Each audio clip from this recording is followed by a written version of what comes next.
Reformasi Protestan atau Reformasi Eropa adalah sebuah gerakan besar dalam kekristenan Barat di Eropa pada abad ke-16, yang menimbulkan tantangan agama dan politik terhadap Gereja Katolik Roma, dan khususnya terhadap otoritas kepausan, yang timbul dari apa yang dianggap sebagai kesalahan, penyalahgunaan, dan ketidaksesuaian dalam Gereja Katolik.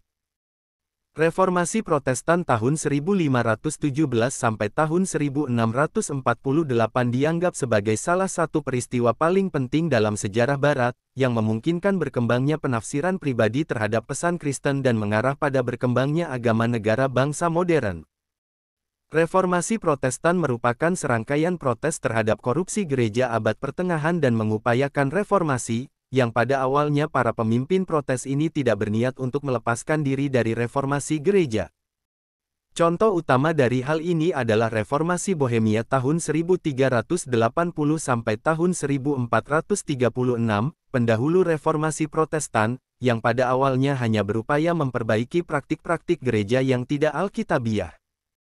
Penolakan gereja menyikapi kritik tersebut pada akhirnya menimbulkan perpecahan yang kemudian mendirikan sekte-sekte Kristen Protestan yang berkembang menjadi denominasi seperti Luteranisme, Calvinisme, Anglikanisme, dan lain-lain. Reformasi Protestan mengubah lanskap budaya, agama, sosial, dan politik Eropa, dan sering disebut sebagai lahirnya zaman modern, karena bertepatan dan didorong oleh Renaissance pada abad ke-15 hingga 16.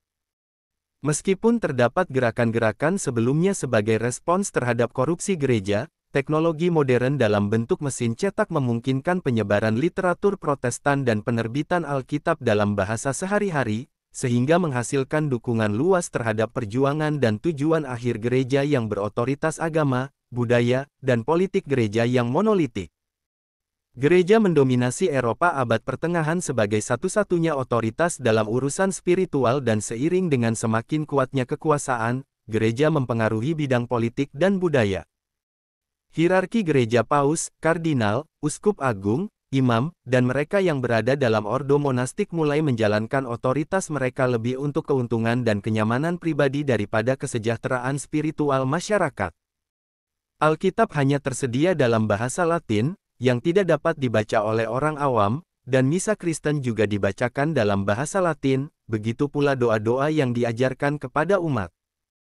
Meskipun gereja mengamanatkan kepatuhan terhadap visi pesan Yesus Kristus, hal ini tidak diterima oleh banyak orang awam yang mempraktikkan gerakan semacam perpaduan antara agama Kristen dan kepercayaan masyarakat kafir. Salah satu gerakan paling awal adalah Paulisian abad ke-7 hingga ke-9, yang menganjurkan kembalinya kesederhanaan kekristenan awal dan kehidupan Santo Paulus dan menolak sakramen-sakramen gereja. Akan tetapi, gerakan-gerakan lain menyusul, misalnya gerakan Bogomil pada abad ke-11 dan gerakan Catar pada abad ke-11 hingga 13, yang kemudian diikuti oleh gerakan-gerakan lainnya. Ulama, filsuf, dan teolog Inggris John Wycliffe menantang otoritas para pendeta dengan gaya hidup mereka yang mewah, dan kesombongan mereka dengan alasan bahwa setiap orang harus memiliki akses terhadap Alkitab dan pekerjaan mereka tidak boleh lagi disandera oleh segelintir orang yang memiliki hak istimewa yang menafsirkannya untuk kepentingan banyak orang. John Wycliffe menerjemahkan Alkitab dari bahasa Latin ke bahasa Inggris pertengahan yang disebut Alkitab Wycliffe atau mengarahkan teman-teman dan rekan-rekannya dalam penerjemahan tersebut. Wycliffe berpendapat bahwa kitab suci adalah satu-satunya otoritas dan hierarki gereja. Ia menyebarkan pandangannya melalui pengkhotbah awam dan pamflet yang dicetak menggunakan selografi atau cetakan balok kayu, dan secara tidak sengaja membantu memicu pemberontakan petani berdarah tahun 1381 dengan menantang tatanan yang sudah mapan. Wycliffe menginspirasi Jan Hus, filsuf, teolog, dan rektor Universitas Charles di Praha, yang melestarikan tulisan-tulisan Wycliffe dan menganjurkan reformasi, yang sangat kritis terhadap penjualan surat pengampunan dosa atau surat-surat tertulis yang dijual oleh gereja untuk mengurangi masa hukuman seseorang di api penyucian. Advokasi awalnya ditoleransi, tetapi ketika ia menantang keabsahan surat pengampunan dosa dan otoritas paus, ia ditangkap dan dibakar pada tahun 1415, dan para pengikutnya terus berjuang untuk reformasi dan kemudian memisahkan diri dari gereja. Upaya mereka melanjutkan reformasi Bohemia dan akhirnya mengarah pada Perang Husite tahun 1419 hingga sekitar tahun 1434 antara reformis Husite dan loyalis gereja yang memenangkan konflik tersebut. Meskipun saat ini para reformis ini diakui sebagai pionir reformasi, tidak ada bukti bahwa mereka pada awalnya mempunyai pengaruh terhadap reformis sentral Martin Luther, seorang biarawan Jerman yang juga keberatan dengan reformasi tersebut. Pukulan terbesar terhadap otoritas gereja pada abad pertengahan bukan datang dari individu atau gerakan manapun, melainkan dari ketidakmampuan gereja mengatasi penderitaan dan penyebab wabah pandemi Black Death pada tahun 1347 sampai tahun 1352 yang melanda Eropa, dan tidak ada satupun upaya gereja yang berhasil meringankan penderitaan atau mengekang wabah tersebut. Orang-orang mulai mengandalkan pengobatan tradisional dan permohonan kepada roh dan leluhur serta mereka berdoa kepada perawan Maria atau orang-orang kudus. Martin Luther adalah seorang biarawan Agustinian yang merupakan doktor teologi dan profesor di Universitas Wittenberg pada tahun 1516, ketika biarawan Dominikan Johann Tetzel tiba di daerah itu untuk menjual surat pengampunan dosa guna membantu membiayai pembangunan kembali Basilika Santo Petrus di Roma. Pada tanggal 31 Oktober tahun 1517, Luther menerbitkan serangkaian argumennya, yakni perdebatan tentang kekuasaan dan khasiat indulgensi, yang kemudian dikenal dengan 95 tesisnya. Surat-surat itu kemudian disalin oleh teman-teman dan pendukung Luther, dan berkat penemuan mesin cetak tahun 1440, mereka dengan cepat menyebar ke seluruh Jerman pada tahun 1518, serta Inggris dan Perancis pada tahun 1519.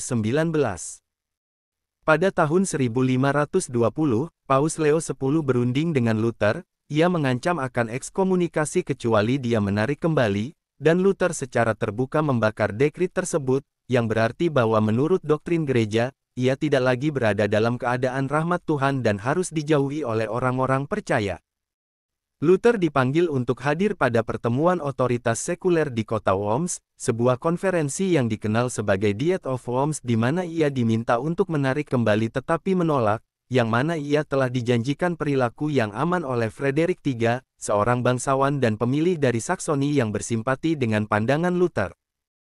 Setelah Diet of Worms, Luther dinyatakan sebagai penjahat dan dapat dibunuh secara sah, tetapi Frederick III menangkapnya dalam sebuah penculikan palsu dan menyembunyikannya di Kastil Wartburg, di mana Luther akan menulis beberapa karyanya yang paling terkenal, termasuk terjemahannya dari kitab suci Alkitab ke dalam bahasa Jerman.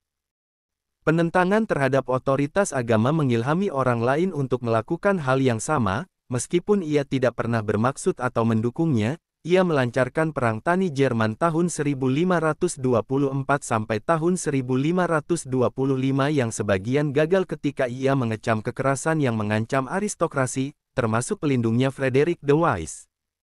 Konsep-konsep radikal Luther dibuat lebih mudah diterima oleh kaum intelektual Eropa, dimodifikasi, dan disederhanakan oleh teman dan kolaboratornya Philip Melanchthon, yang juga bertanggung jawab atas kisah pemakuan dramatis 95 tesis Martin Luther ke pintu dunia gereja Wittenberg. Melanchthon adalah pembela awal Luther, yang membawanya ke Wittenberg sebagai profesor filsafat Yunani, dan keduanya bekerja sama dengan beberapa periode konflik mengenai masalah doktrinal untuk membangun apa yang kemudian menjadi Lutheranisme, sebuah sistem kepercayaan yang akan mempengaruhi Lutheranisme perkembangan orang lain. Tetapi beberapa reformis pada masa ini sampai pada kesimpulan mereka yang tidak bergantung pada revolusi Luther, seperti pendeta dan filsuf Huldrych Zwingli di Swiss, yang telah mengkhotbahkan reformasi gereja pada tahun 1519.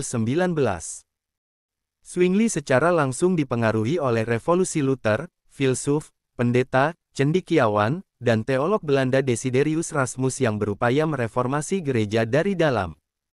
Zwingli dan Luther mempunyai banyak kesamaan dalam pandangan mereka, termasuk keberatan terhadap surat pengampunan dosa, penghormatan terhadap orang-orang kudus, hari-hari puasa, dan ikon-ikon gereja. Zwingli tidak dapat menyetujui penafsiran Ekaristi, karena ia merasa bahwa terlalu banyak penekanan pada rekreasi perjamuan terakhir berbatasan dengan penyembahan berhala, sementara Luther memahaminya sebagai hal yang penting dalam perjalanan umat Kristiani. Sebaliknya, Teolog John Calvin dipengaruhi langsung oleh Luther. Ia merupakan seorang pengacara yang menganjurkan reformasi dan terpaksa meninggalkan posisinya di College Royal di Paris dan melarikan diri ke Basel, Swiss, ketika diancam oleh loyalis Katolik yang bermusuhan. Hubungan Calvin dengan Coke memaksanya diasingkan ke Basel, di mana ia menerbitkan Institutes of the Christian Religion yang terkenal pada tahun 1536 yang memperkuat teologi dan pemahamannya tentang gerakan reformasi.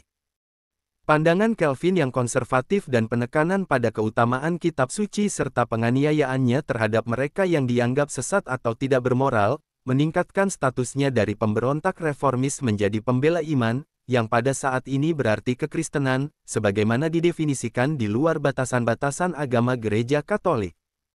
Para reformis ini termasuk perempuan seperti Marie Dentiere dan Argula von Grumbach menanggapi keprihatinan spiritual dan penyalahgunaan gereja, tetapi ada juga yang mengakui nilai praktis murni dari gerakan reformasi. Raja Henry VIII dari Inggris merupakan raja yang paling terkenal, yang memahami bahwa dengan melepaskan kekuasaan gereja, ia dapat mengambil alih kekuasaan tersebut dan kekayaan yang menyertainya untuk dirinya sendiri. Gereja memiliki sejumlah besar tanah yang tidak dikenakan pajak, dan dengan memisahkannya, raja dapat memperoleh pendapatan yang besar sekaligus menghilangkan kekuasaan politik negara tersebut.